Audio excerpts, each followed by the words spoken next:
আজ নিয়ে এসেছি মানকচুর নিরামিষ ঘন্ট। এর আগে আমার চ্যানেলে চিংড়ি দিয়ে মানকচুর ঘন্ট দেখানো আছে, যেটা সম্পূর্ণ আমার ঠাকুমার রেসিপি আমি শেয়ার করেছি।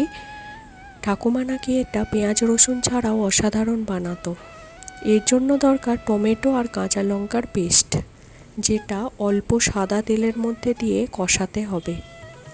এর মধ্যে দিতে হবে পরিমাণ মতো হলুদ গুঁড়ো, কাশ্মীরি লঙ্কা গুঁড়ো, শুকনো খোলায় সেঁকা জিরের গুঁড়ো আর ধনের গুঁড়ো।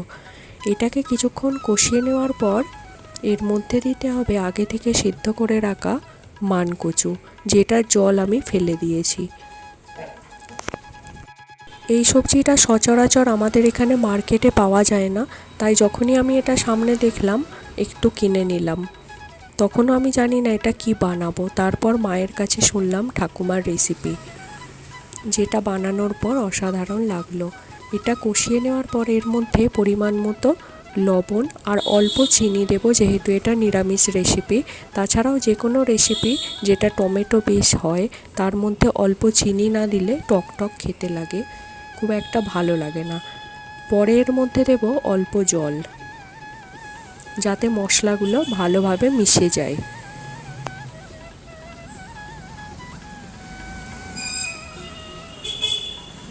এবার এটা ফুটে উঠলে এর মধ্যে দিয়ে দিতে হবে অল্প সিদ্ধ আলু, যেটা আমি একটু স্ম্যাশ করে দিয়ে দিয়েছি।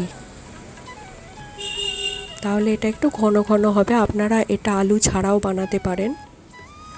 এরপর দিয়ে দেব পরিমাণ মতো জল। জলটা ফুটে উঠলে দেব অল্প তেঁতুল। অনেকের এই ধরনের সবজিতে গলা চুলকোবার সমস্যা থেকে থাকে, তেঁতুলের জন্য সেটা দূর হয়ে যাবে। এবার এটা শুকনো শুকনো করে নিলেই রেডি। সব শেষে এর মধ্যে দিয়ে দিতে হবে 5 ফোড়নের গুঁড়ো, যেটার লিঙ্ক আমি ডেসক্রিপশান বক্সে দিয়ে দিয়েছি।